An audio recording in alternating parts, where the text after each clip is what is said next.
What's up, guys? I'm Dan. And I'm Jasmine. Welcome back to Speaking Through the Gray, episode number 5.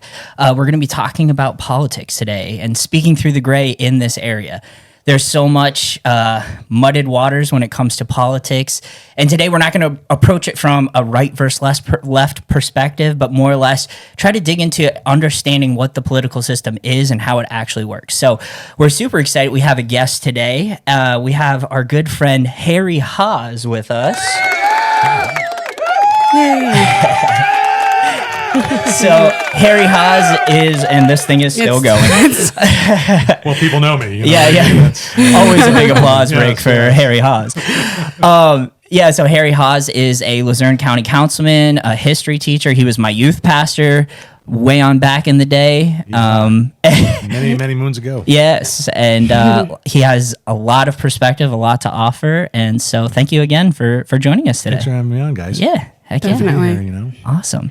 So tell us what gives you a unique perspective to talk about politics, especially in the gray areas, the areas that are kind of maybe untouched by the right and the left. Yes. Okay. Well, that's a great start. I mean, that's the name of our show right here. We're speaking through the gray. So a lot of people, I think, when they're young and they go to school or they look at TV, they say, it's just a cut and dry thing. You're either Republican or Democrat, and that's it. And, I'm one of those two, or I'm at least trained to be one of those two. Yeah. But really, when you're out there in governing and in public life, it's a little more nuanced than that. There are issues there. They're seldom 100% good and 100% bad, or 100% right and 100% wrong. When my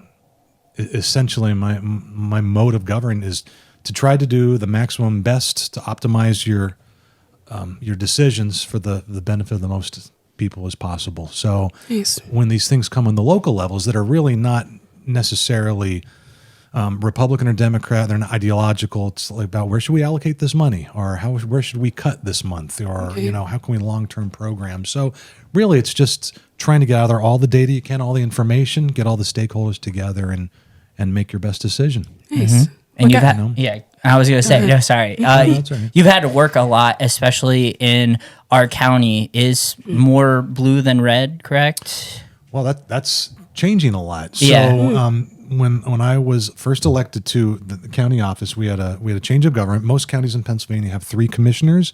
Luzerne County, we have 11 part-time council people that are just serve a couple nights a month at official meetings, but there's other committee meetings and things like that too. So we're not full-time. Everybody ideally has a full-time job, or they're retired and they have full-time to devote to something like this.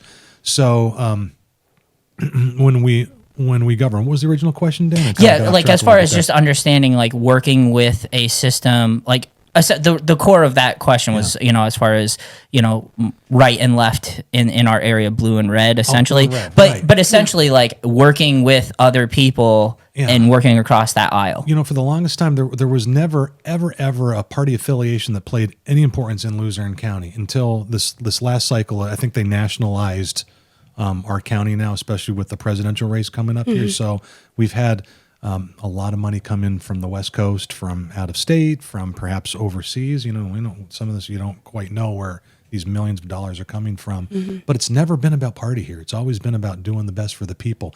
Now, the registration in Luzerne County, for the past couple generations, it's been very blue. It's been, very Democrat, like 2-1 almost. But now we're looking, it's about a 50-50 in registration. So when you look at, in Pennsylvania, we're a closed primary state. So you have to pick a party, and then you can vote in that primary in the springtime. And then in the fall, you can vote for whoever you want to, of course.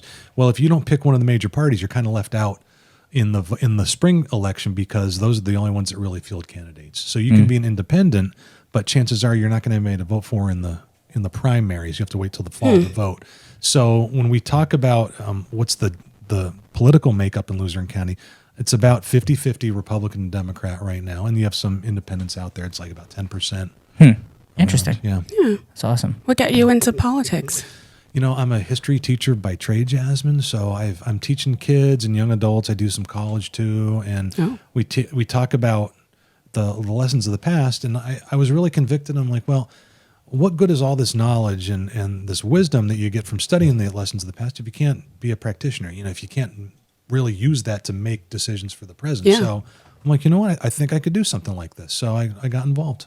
Nice. And you're also a Christian, right? Yes. Is that, Yes. Does that play a role in your In politics? every single decision. You know, I mean, if you're really being a real believer, you want to make every decision in your life based on your faith, right? So politics is just one of those components of your life that, you know, I want to serve people. I signed on not to, you don't get rich in this outfit. At least you shouldn't. But you know, politics it's a service. And if you look at the ultimate service, Jesus Christ, he washed people's feet.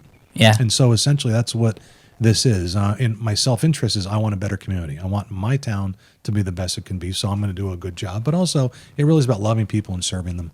Wow. That'll preach. Yeah, definitely. Yeah. I feel like I think politics so. can be like this scary thing that people are like, ooh. Yeah. But you're like seeing this as this is serving. It's serving. Yeah. Yeah. And that's what it was designed to be. Ultimately, yes. And, you know, so when you're serving, the great thing about how our form of government here is that it's a part-time thing. It's not a full-time job. I think many politicians, they think they get elected and they have to win because it's their livelihood depends on it. It's their salary, right? But, you know, when we get paid $8,000 a year to do this, all right? And after tax, it's a lot less, obviously. So nobody does this for the money, but if you make a vote, you know, obviously people have been upset with some votes I made. I said, well, okay, I'm sorry, but I think that was the best decision. Well, I'm not going to vote for you. I said, well, okay, I'm really okay with that. Thank Like, God we live in a Darn. democracy Right. where you can do that. But the thing is, but I can go to bed knowing that I don't have to be coerced by somebody. I have to listen to some powers that be. I can make what I really feel is the best decision. And if I don't get reelected, that's okay. Yeah. It really is, because it's just a part-time thing. It's a chance to serve, and it's really liberating. Yeah. Because Nice. most of our offices, they're pretty lucrative to run if you get in there, and then you get the prestige and you're some big shot, right? And then you get the treatment. But this is just serving, and it's just one component of like a person's life. I wear a lot of hats. I got 2 kids just like you guys do. You know, we're married. We're trying to have the best family life we can be. This is just one of those areas. Yeah.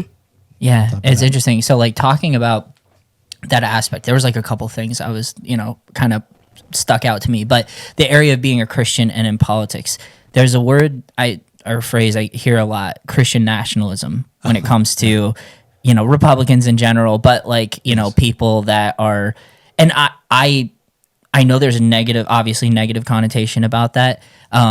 And the way you talked about it is not the way that I perceive it, because I do see the negative connotation of how people can be more pro. I'm not going to say any names, but, you know, we pretty much know who I'm talking about, but more pro this person and focused on this political figure than they do God or, you know, Jesus or the Bible. Like, you know what I mean? Looking for that Messiah, right? And Yeah. looking in the wrong spot, you know, so... the Messiah's already come. Yeah. Thank God for that. He already showed up. He already did what he said, what the scripture said he was going to do.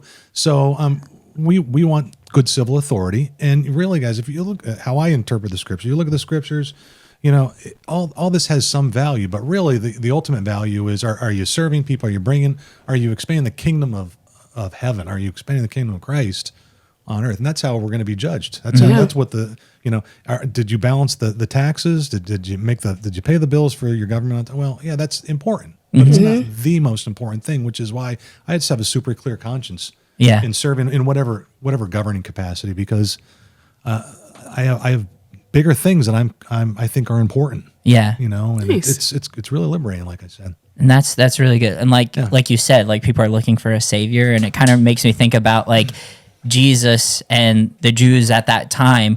They were, you know, and they were looking for a Messiah, but they were looking for a political leader almost, or somebody who was going to take them to win a, you know, governmental takeover type of thing. Yes. And so it's like they missed it because they were so focused on that side. And it's like, again, you know, we're going to talk about it later, but again, history is doomed to repeat itself when we continually look for it. Yeah. And people are doing the same thing, and they will do the exact same thing. And, you know, you go to church, and you think people, how foolish the disciples were. The Jewish people, you know, they didn't recognize the Messiah. Yeah. People are still doing it. Y'all they're doing looking the at the same wrong thing. Very interesting comparison. And another thing, sorry, there's so many things you said that I'm just like taking apart now. It's a really, really good conversation. You were talking about the reality of like not being full-time in politics and what that looks like, and how I don't know. Is there still room for corruption in the midst of that? You talking like locally here? Yeah. Sure. Yeah. Yeah. Yes. But is it more de-incentivized because it's not a full-time gig? Like, I just think about like on the larger scale, like Senate, Congress, all these Yes. people, and how easily it is to corrupt and steal those people. And people I've seen recently, not to name names, but but like somebody who's in the House, and they seemed super like genuine and not corrupt, and now boom, they've been sold out to another lobby, and it's like Another insane. lobby. I was gonna say, I wish I knew you were talking about. I don't, because I've been Yeah. taking a break from that stuff. But we gotta understand that our human nature, it's simple nature. We're corruptible very easily. We know that, and our government is set up. We're a democratic republic, or if you want to say a federal republic, where the founding fathers, they diffused the power and they instituted checks and balances, not just within the different branches of government, but within the different levels of government. So, and again, my philosophy, I think, patterns a lot about what they put together hundreds of years ago, and it's that power is supposed to be diffused. It's supposed to be spread out. It's supposed to be naturally checked and have different players and executive and legislative functions against each other to have them look out for each other. The checks and balances system, right? Yeah.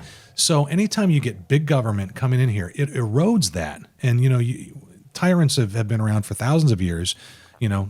First time you could say was Satan. He wanted everything under his dominion, right? So people that want the government to be the be-all, end-all, and the solution to all things, they want to consolidate that power to do good, which may be well-intentioned. But ultimately, it's really destructive, and it tears down our system of the national and state and local governments, and even further the municipal governments. You want to even further break that down. If you, the federal government, said we're just going to mandate this, it takes away our right to do that locally. If you have to raise taxes locally, you've got to go to the grocery store and you got to say, "Hey, look, I raised your tax." People, you got to face people. If they do in Washington, you never see these people. They're living in some house on a hill, right? Yeah. So they're living behind the gates, with armed security or whatever, wherever these people are.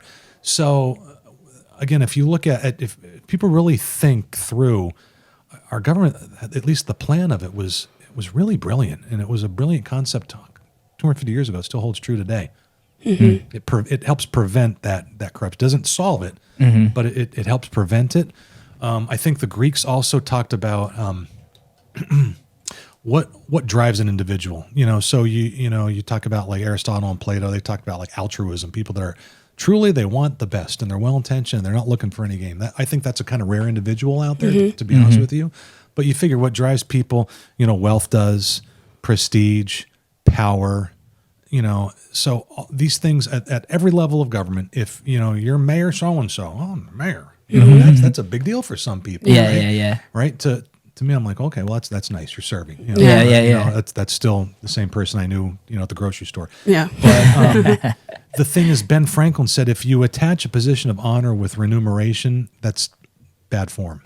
So you can get elected to some of these higher offices, and you can become a millionaire after 10 years. Our state legislature, I think it's like $95,000 for a year. Wow. That's a lot of money for a lot of people to go down to Harrisburg and then go to the wine and cheeses after that, for the other half of the time. So you're governing a few days a week, and you come back home and you make the rounds, and everybody gets to see who the representative is. And that's for like state senate? That's for our I'm just we're in Pennsylvania. So that's our General Assembly. Yeah. And then our state senate, they get elected for 4 years. They make the same amount of money, but it's just a longer term of service. So the General Assembly, the House, if you will, is elected for 2 years. The Senate in Pennsylvania is elected for 4.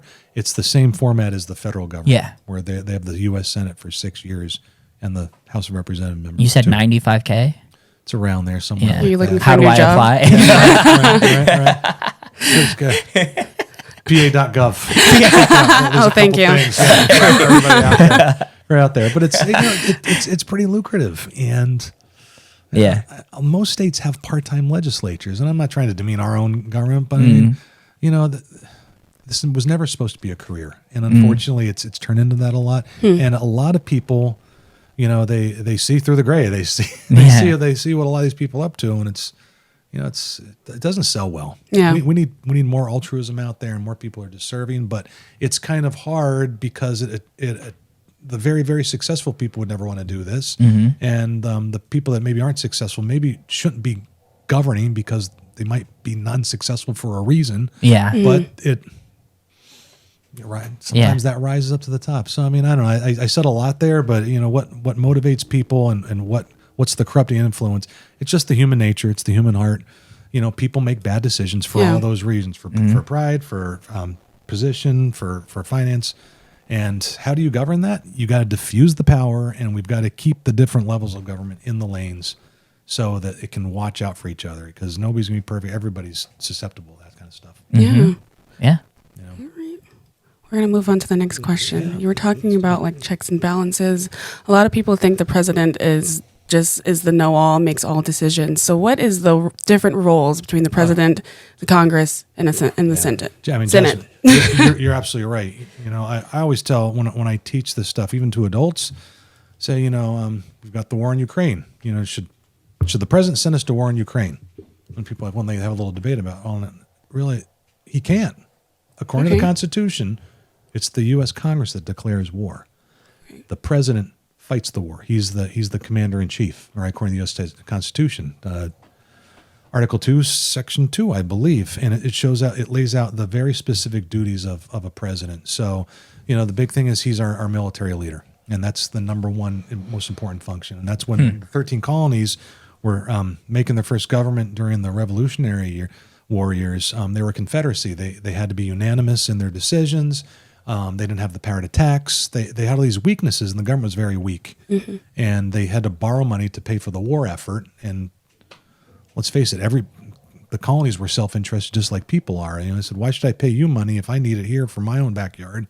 And it was just a mess. Yeah. So when we came together to form our government with the Constitution, in 1787, it was ratified.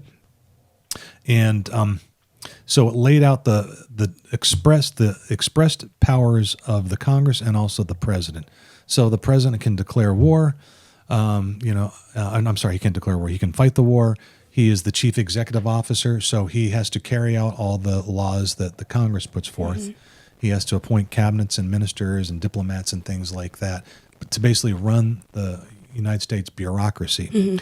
The president should not make laws, but we see in our time, these past 20, 30 years, they're taking the power, and the Congress is allowing them to just do more. The border issue has been very, critical issue out there. The president has to defend the border. It is the law of the United States, but he's chosen just not to do that sometimes. And you can't do that. Now, years ago, that would have been an impeachable offense, but now we're like, oh, wow.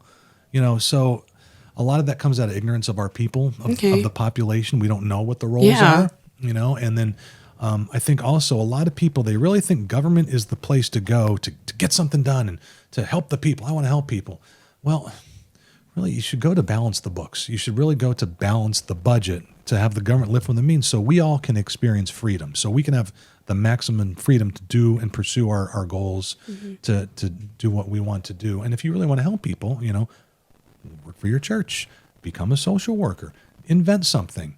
Join the healthcare field. There are so many ways to help people, but I think the government, we have a lot of well-intentioned people, and they misunderstand the powers, and therefore when they get there, they do things that are, it's not best practice. It's not constitutional. So I don't know if that answers your question, Jasmine. The president really can't really do too many things. Yeah. That's what it so he's not hanging out by himself, I'm just going to do this one thing right now. There's people behind him. Right? Yeah. Yeah. Now, I mean, the United States government employs something like 2% of the entire country, I think it is. That's another interesting fact.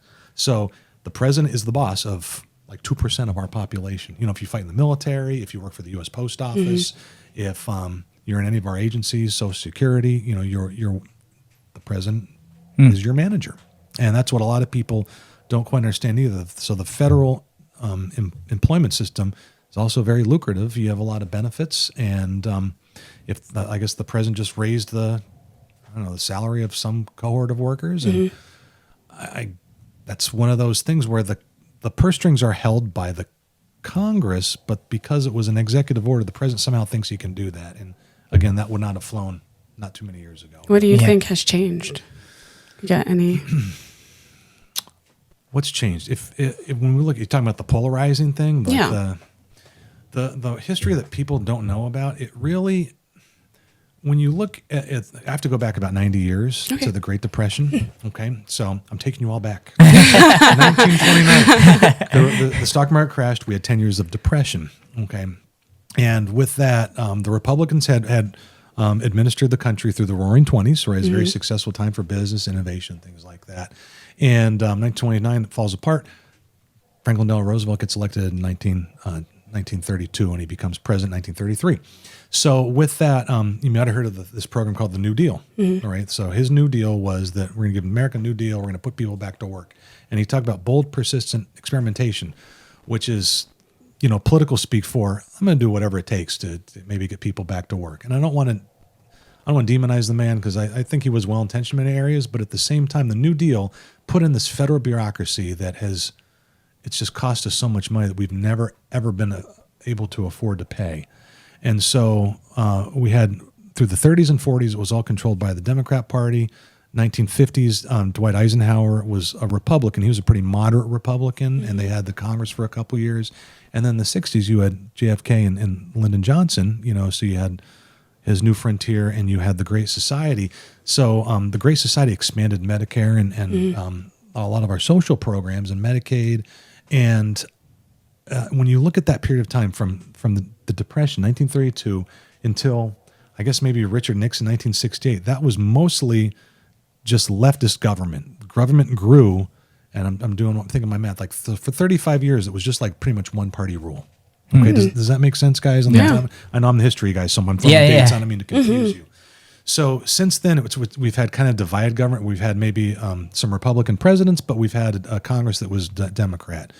In the 70s, Newt Gingrich, I just read a book about him a couple months ago. So he was the Contract for America guy. In 1994, the Republicans took back the House of Representatives for the first time, I think, since 1952. I think it was like 40 years, right? 40 some years. So with that, you had, for the first time, the Republicans actually held the purse strings, and you had Democrat President Bill Clinton.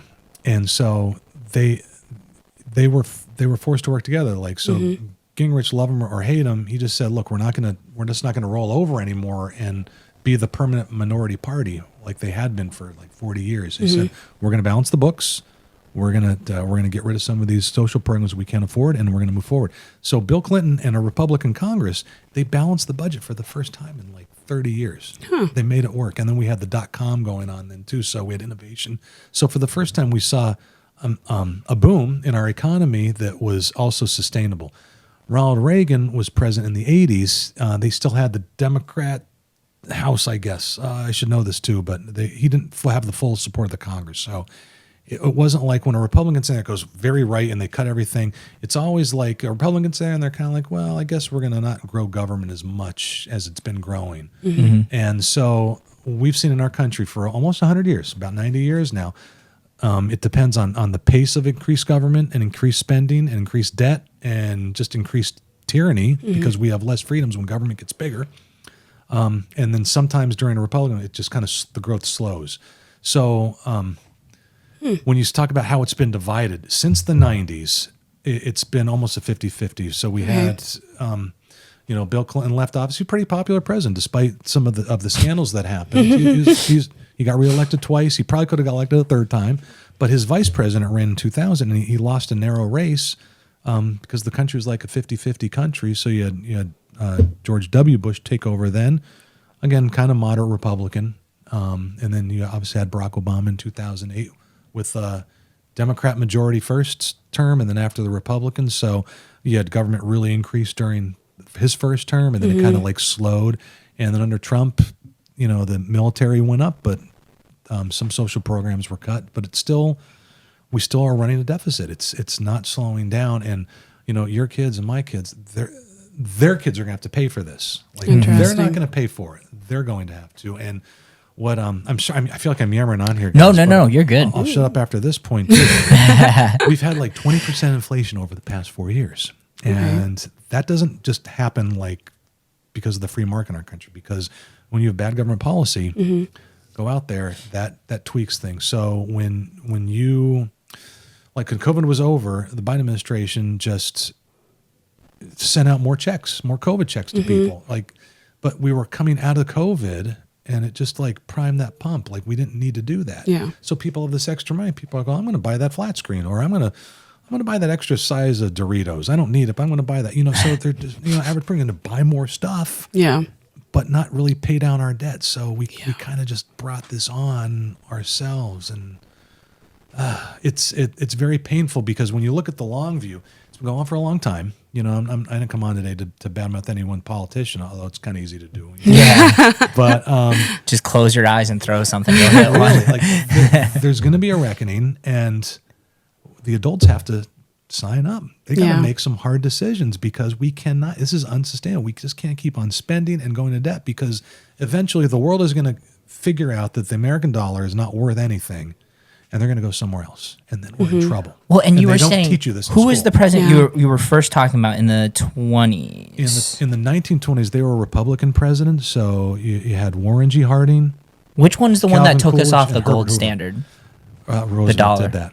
Yeah. 1933. Yeah. And I know a lot of the stuff I listened to was like talks about that as being a pivotal point Yeah. in leading towards, amongst all those other things you talked about, Yes. which just continued. So it's like from that point on, it's like the devaluing of our currency. Devaluing the currency. And it seems like I don't think I've heard a single, like maybe some people on the right kind of, but I feel like I don't hear anyone talk about the high importance. There's one person who Tucker Carlson just had on recently. There's this, I think he's a congressman. He actually wears this like lapel that has the debt calculator on it or whatever. So every time they pass a bill, there's people that will like vote yes, and they look back at him and like they see the numbers keep going up. And like, it's hilarious. I've never seen. I'm taking a break. Yeah, dude. I'll have to send Okay. you the interview. Yeah. But it's so funny because like he's like legit, like one of the few people I've heard who's Yeah. like, like I could get like let go from this position, like I could get not reelected. I'm just gonna go live off the grid where I currently have my house. Have a great and time, right? yeah, but like the reality, like that's one of how many of these people that actually is like, he's like more libertarian.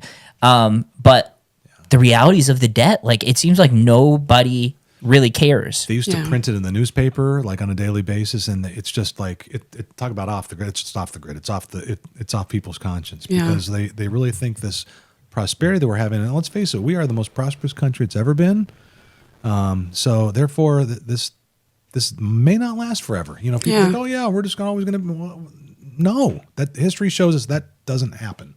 You know, and if we don't govern better, if you just spent in your own household, you're gonna go into debt, and they're gonna come and take your house, and they'll take your car, and basically, if you can't provide for your kids, they'll take your kids. Like they'll take everything from you. Well, if the government does the same thing is going to happen. Yeah. And this is what I don't know why. I don't know if it's difficult to teach, if it's like so abstract, but economic principles,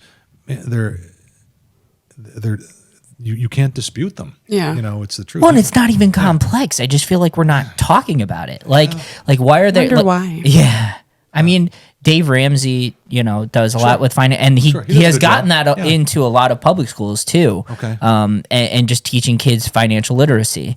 And again, it's not complicated stuff. It's very simple. Yeah. But again, I don't think, because of the fact that it's not that complicated, if we wanted to, if our current political leadership on both sides of the aisle wanted anything to do with it, we would see the numbers somehow go down. Yeah.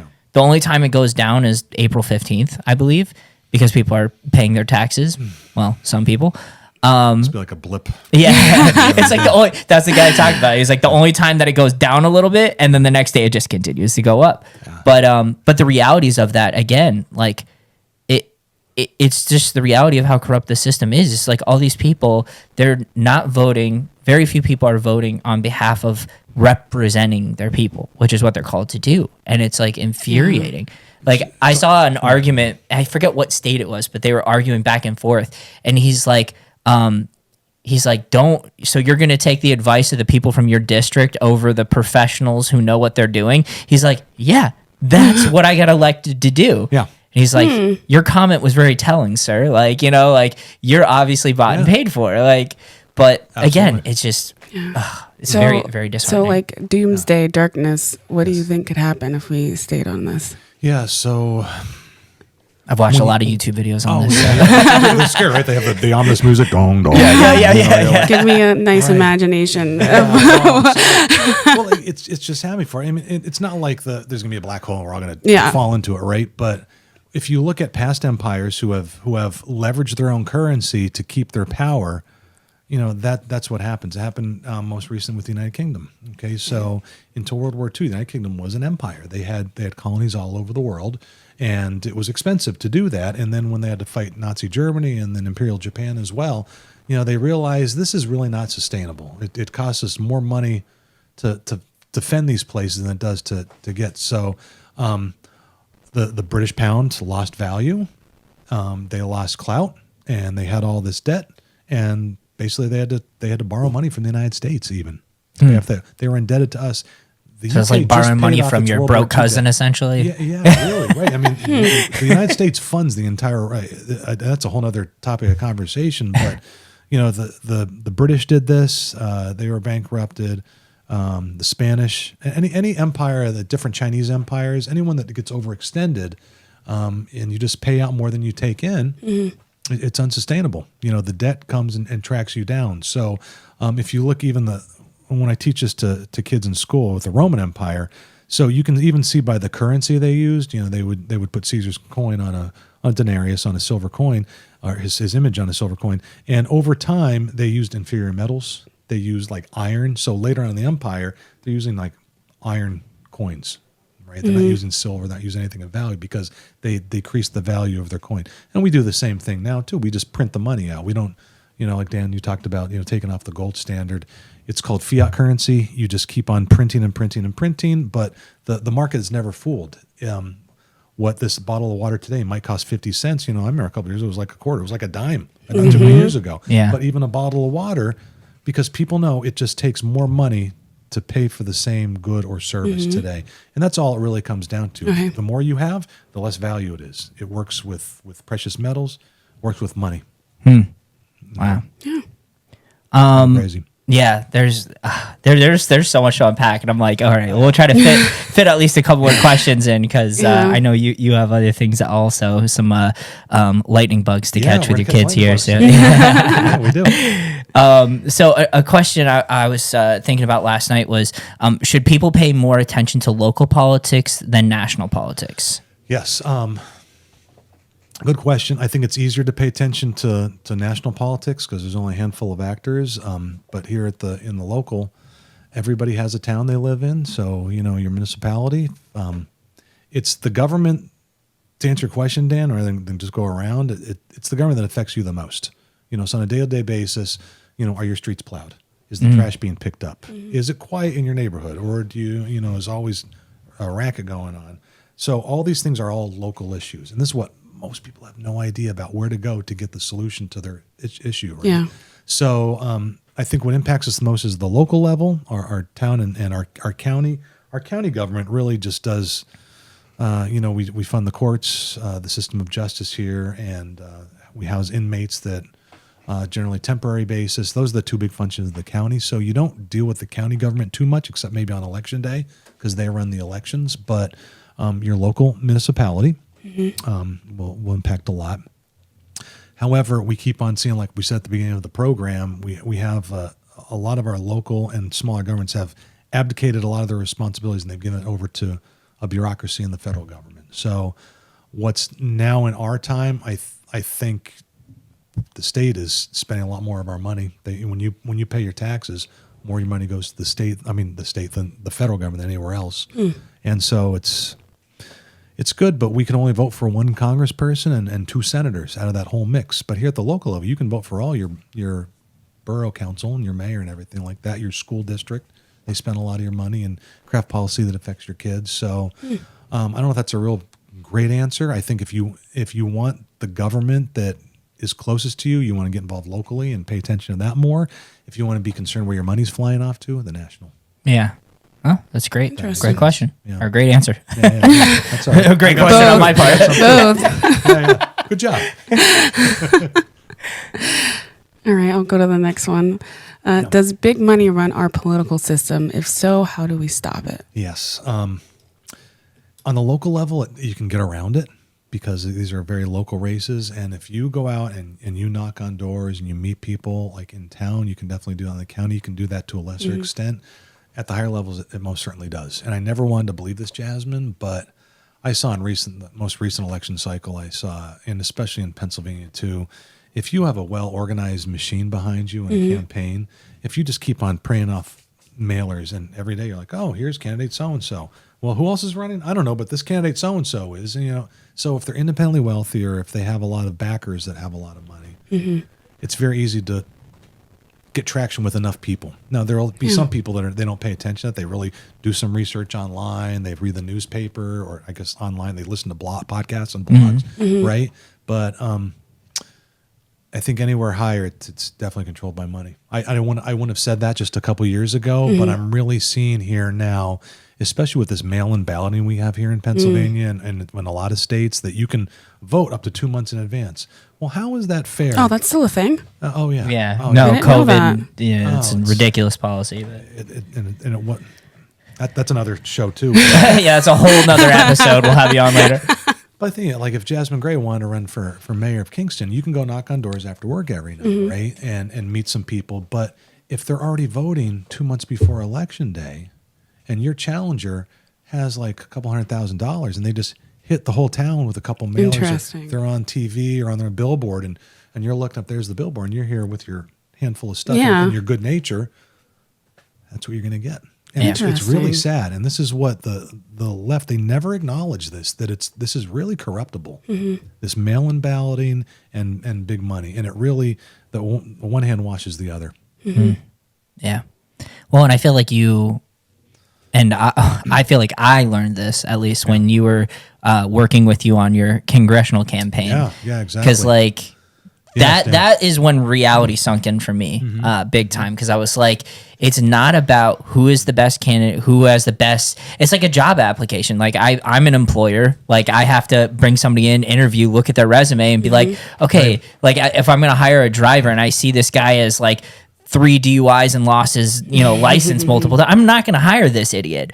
But yet you've got all these people who really have no good resume to actually be doing what they're doing. And the people who are generally aren't funded because their ethics are in line. And it's just like, man, that irks me. Because like, I mean, compared to the person who won the ticket for the party for Congress, who ended up losing anyway, they outspent you by what, 30, 40 times at least?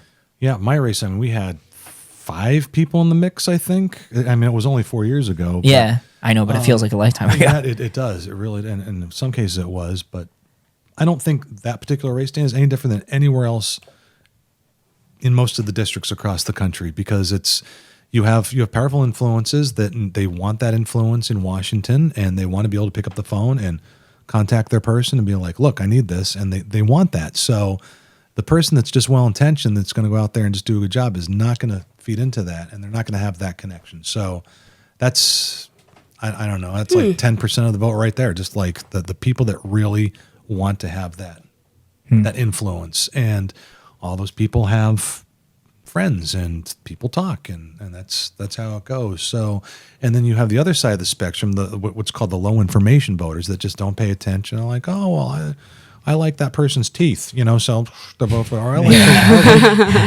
that last name sounds that's not like me. My old neighborhood. Right? Like, Jasmine, don't vote for that person. His hair was really nice, though. I know. Right, I like that. You really changed that, But that's what this is where we're at. That really drives things. So it's a social media society. Speaking of media and social media, after COVID, that really hit hard for me. I was at home, of course, because I had little kids, and I had to just turn the TV off, get off of social media. It hit hard on politics. How do you think social media and media in general is doing with politics? Oh gosh, that's a great question, because it's. You need to have a social media presence if you're going to be involved in politics, even at the local level. I certainly have a page, but I don't update it much. I have Facebook, and I just don't post stuff on my private page because there's more to life, like we talked Yeah. about all the thing, Yeah. right? Politics is just over here. But boy, oh boy, you have to in this media age where the internet has democratized communication, so anybody can have a voice. And in order to have your voice heard, you've got to be louder. You've got to be more ridiculous in some cases. You've got to set yourself apart in ways that you didn't have to a couple years ago. So now with the social media, I say it's just making a lot of our politics absurd and frankly really crass and really nasty. And it is painful. In some ways it's great because one person with just an internet account, I don't know, with $20 you can get a domain name. Now you can have a presence out there. That's neat. Yeah. So, I mean, like a lot of things, I guess to answer your question, there's some goods and bads. I think it's probably more bad. Okay. Just like our whole culture is, nothing really matters right now. People are like, oh, well, I guess I'll have to be on time. Oh, well, I guess I'll have to show up. We're kind of that way with politics. It's like this pervasive laziness. Or this pervasive convenience that we have out there, and Self or instant gratification. Yeah. I'm sure that's a part of it, Dan. Yeah, everybody's got their hand in there. I'm guilty of it too. My face is on my phone. I gotta, and I'm old enough that I should know better. I need to really restrict myself from that because we all need to be connected, right? Yeah. So, probably more bad than good. Yeah. Well, and a lot of stuff, like I listen to a lot of like Joe Rogan's podcast because a lot of he people has Joe so Rogan. many different people on it, and I always love that. Right. I love listening to conversations of people that I probably might not agree with, Right. Because I still this God bless is America, right? Yes, I mean, let's talk exactly. about That's the melting pot Yeah. of ideas, and like that's where I feel like so many people were taught to be polarized. That if you're from this team, it's like Bloods and Crips, the red and the blue. Anyway, that was stupid, but but the reality is it's so dumb because if we actually want to be genuine and learn, we're going to learn from somebody we don't, fully agree with. And like the reality of the fact is like they're setting us up to eat ourselves, and destroy ourselves from within because like there's literally in the last election they were finding there were like literally like Russian troll farms, which is basically a bunch of people that are bots that were created to be in this, like go into areas and make comments and try to start getting people to fight with each other, and like Facebook pages that claim to be one thing, but they were actually just they're there to cause division. And that's what I feel like other countries are just sitting back and laughing at us right now because they're like, we don't even have to fire a missile or a bullet. We just have to watch you idiots argue with each other until you spend your way into a freaking grave with debt, and not pay attention to any issues. It's just, sorry, that was a rant. But That's not a rant. That's not a rant. You're expressing what I think what a lot of people are feeling out there. Truly.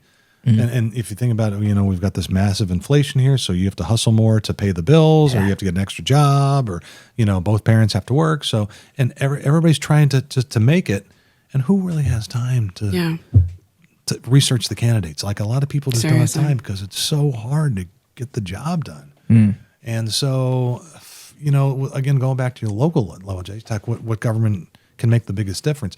The great thing about local government is you can actually know the people that represent you. And you can know them, and you can hopefully build a relationship with them, and you can be like, I just inherently trust that person. I mean, nobody's infallible, of course, but you know who represents you, so that's something that's pretty neat. yeah. You can generally give these people a call, and unfortunately, we can't do that at the higher ups because they represent millions of people. So I think that might be one way to maybe, Dan, sift through some of that stuff that you were talking about, and get into the truth of things and getting people in there they're going to support real issues. Yeah. Nice. Awesome. Now, next question. We kind of talked about this before, but there's a Spanish philosopher, George Santayana, I think is the name. But anyway, it loosely quoted, because this isn't a direct quote, but this is kind of loosely quoting him. But those who do not learn from history are doomed to repeat it. Yes. So especially as a history teacher, again, we did already kind of touch on this, but like what areas do you see history repeating itself in the USA right now? Absolutely. All of them. And he paraphrased that from it. That's a very common thing to say with historians altogether. History tends to repeat itself. I tell that to the kids I teach. So everything we see today has been done before. Everything. So we have AI technology coming online. So people are like, oh, I don't know how I feel about this. Well, okay, let's take it back 30 years to the internet. I mean, essentially, what was that like when the internet came online? Oh my goodness, you mean I can just type something in and find it now? Like, that's amazing. Like you guys might be old enough to remember the yellow pages. Remember the big old phone book they used to drop it off there? Yeah. Really? Like, Yeah. that thing went bye-bye. So like if you look at history repeats itself with technological advance. Anytime there's a new tech advent out there, you're going to have things that'll survive and endure, and you have things that are going to go to the wayside. Mm-hmm. You know, you don't have any horse and buggy makers anymore. Like we have car factories now. We make automobiles. Mm-hmm. So like all that goes away. So I think what is repeating here. So America, we've always been at the cusp of innovation. If you look back at our history with industrialization, you know, Europe was very powerful. England and France and Germany industrialized. They start making things by machine rather than by hand, and we caught on soon after that. And because of our culture here and our work ethic, and I would even say our beliefs about how the world is run, you know, that there's a right and wrong, that there's a God, that we should be productive and help our neighbors out. That's been America's key to success. You know, our culture, married with the wonderful resources we have here, and we can endure that. However, if we see a fundamental change in the culture, which has also happened in different cultures, which they're trying to do very much here, is to try to change. We have this hyper left trying to change traditions and beliefs that we've had for thousands of years, and they're trying to just upend that, and it's unsteady to a lot of people. But they did this in other countries to undermine the government. You know, they do this in these totalitarian regimes where you have rabble rousers come here and they protest and they stir up the pot, and people are just looking for some kind of messiah, like you talk about. They're just looking for some kind of savior. Well, they put a strongman in there and they end up destroying the place. So, you know, we should be vigilant about these lessons of the past that we've seen all through time. Every culture has them. And I think how we go through, we just keep on being Americans. And this is the most accepting, prosperous, loving place. I've been in a lot of countries around the world. You guys are going to Kenya in a couple of weeks. You're going to see it too. Kenya's a wonderful place. But here, this is a special place. America's based on an idea. No other country can claim that. Yeah. You know, that you can come here and you can make it. It doesn't matter what your language, your religion, your creed, whatever. You can come here, and if you work hard, you do it. And that's something very special. Yeah. But there are forces that are trying to destroy that. Yeah. You know, and they're trying to. There is a divisive force out there. That's how you take over. You divide and conquer. So history. I don't know if I'm quite answering that question, but history repeating itself. But I think those are the main things that we've got to be very vigilant about, and we've got to stay learned. We must learn these things. I know people are not reading the newspaper anymore, but they can listen to podcasts. Yeah. They can read blogs, and I think that's newspapers going to go bye-bye in a couple more years. You won't see them anymore. Yeah. You just won't. So we got to be prepared for that. And you guys are the newspapers. You know what I mean? Speaking Through the Gray is the new newspaper. Yeah. Hopefully. We're the New Times leader. Yeah. Yeah. Seriously, though. So, I mean, you know, it's exciting. Change is really exciting. It's stressful for people, too, because, you know, I know, think back, I like growing up, and I remember life when I was like 10. I was like, it's a pretty good life. And now we're in a different place, and life is still pretty good, but I want to make sure we keep it. Yeah. We keep it good. Yeah. Heck yeah. Yeah. So coming to our last question, Ish, what are some things that we are doing right as a country and in our current political system? I like that. Nice positive ending. Yeah. Right. What are we doing right? This is right. You guys having me on, this is fun for me. Yeah. You know, having real conversations, having that.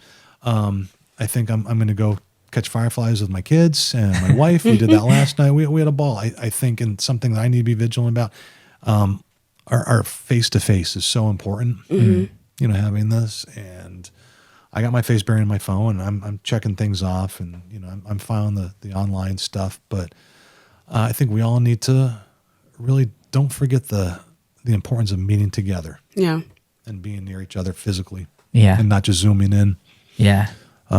So I think we're bouncing back from that, and not as strongly as I thought. You know, people are coming back together, but we've lost some ways of doing life that used to be a lot more crowded. You know, I'll tell you this: I went to the mall confession. I went to the mall for the first time. A in mall. life. Is it still there? Right. I went up the mall. Was it Wyoming Valley Mall? Wyoming Valley Yeah. Mall, right? So Wyoming Valley Mall, people out there, the first mall in America, like 1970, was like one of the first, like maybe not the first, but one of the first malls we had. Oh, I across had no the country. idea. Yeah. And so we went up there and we were there. It was 2 days ago, right? So that was Tuesday, what's today? Wednesday, Monday. We're on Monday. It was like a ghost town. I saw tumbleweed blow by. So I saw a bison skull on the floor. I'm like, what happened? It was 11 o'clock. Things weren't even opened. And my wife was like, I thought the mall opened at 10, right? So we're up at Aeropostale and Bath and Body, the ones stores I generally don't go into. I'm getting older, and we're there. We had to wait until like 11 o'clock for this place to open. Oh, wow. Up. And you had a couple big stores there. Everything else is just slowing down. The whole food court's gone. No, there was a pizza joint there still, Dan. Really? That might be it, though. I mean, we didn't go down that wing, but there was. Over by the tattoo shop or whatever. Yeah. Tattoo shop going strong. Yeah. Of course. Our area is one of the most tattooed areas in the nation, Tatted up here, apparently. right? Yeah. So, heck yeah, represent Northeast. Yeah, PA. represent. I know it's good. Tap business is going well, but so what are we doing? Well, I think that was, what I talking about. We're What are we on the mall doing now. right? How did I get? That's my. What fault. are we I doing did that. right as What a are we country? doing? Yeah. What are we doing right? So we're doing right. We're doing that good. I think without a doubt, we're definitely more tolerant than we've been in the past hundreds and hundreds of years of our country. So I think that's good as well. But let's not just be tolerant and accept anything anybody tells us and just accept anything. Let's be skeptical and, really have the dialogue. Let's just not accept, this is my truth. Well, okay, well, maybe your truth is really messed up. Yeah, seriously. Seriously, right? Yeah. But people are like, well, I don't want to be offensive, so all right, I'll accept your truth. Well, you jump off that cliff, man, you're not going to be here. Like, Yeah. That's just truth, okay? And we talk about this kind of stuff. So I think I like that. I like the tolerance and the understanding and the empathy. I think we're doing better with that, but let's be careful. Don't go too far down that spectrum because that can lead into, sacrificing truth. Interesting. Well, yeah, and I like two things from that. Like one, I feel like a lot of people that use the word like "my truth" it's like such a narcissistic phrase. It literally hurts her to her core when she hears it. Triggered. Immediately triggered. We're trying not to get too triggered in this household, but that one will get us. But the other thing, talking about tolerance, there's a like melodic hardcore band, and they do like spoken word kind of poetry and stuff.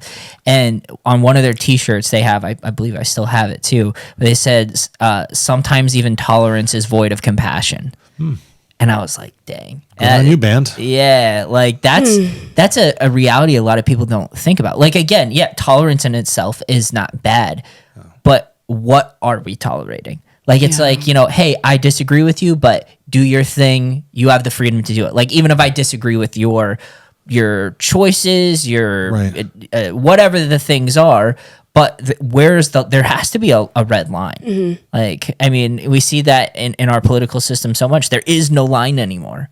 It's just let everything fly out, and I don't want to go too far before we get canceled. But the reality is, it's just like there are certain things where it's like me being tolerant and accepting your truth is only further actually hurting you, and I would just be virtue signaling and A lot of virtue. oh god, on both sides I think too. that triggers me. Virtue signaling. Oh man, we're all getting triggered. Yeah, really. Yeah. I like need a Pepto or something after this. Truly a bottle. Chug that bottle. But no, you said a lot of good things there. Yeah, heck yeah. So we have yes, okay, good. So we're at the end of each episode, whenever we have a guest on, the previous guest asks a question without knowing who the next person's going to be. So what's the question? Derek Nowak asked a question: is cereal soup? No. I thought you answered it so like defined. You didn't even have to think about that. No. She said, Derek. No. Why not? Yeah. Cereal comes in a box. Yeah, And it's crunchy. yeah. Okay. Yeah. Who Soup comes in a can. It's I feel like you low-key got angry at that. I got triggered. How dare you? Derek's good gonna one. love this clip. That's a good one. In that same note, do you have a question to ask the next guest, who we do not know who it's going to be yet? Yes. Actually, so I got good it. question. Yeah, Got it. What is truth? what is true? Oh gosh, Ooh, dang. We'll see what they say. deep. Yeah. I'm thinking through my head because there's like 2 or 3 people I've got lined up that it might come on, and I might get a different reaction from each of them. You might get like a what? So you might have to say what is true, but it's still Yeah. not quite the same thing. No, You know, so- Yeah. that's a deep question. Yeah. Heck yeah, man. Yeah. Well, again, thank you so much for joining having us. us. This was so much And fun. Yeah, this definitely. was This is awesome. dude. We honestly could have done this for like 2 or 3 hours. Yeah. There's I have so more much questions. stuff. Yeah, Right, yeah. yeah. But we'll have maybe to it'll have be you. 55. You know, Yeah. Number 5 today, maybe 55 someday. yeah. 105, you know. Yeah. Just Maybe keep maybe going. as we get closer to the or after the next election or something, we'll Yes, bring you on to indeed. talk Yes, about indeed. some key hot button issues or whatnot. Oh, yeah. But dude, Harry Haas, thank you again. God bless. Thank you so much for Thank you, guys. coming out. Thanks for having me.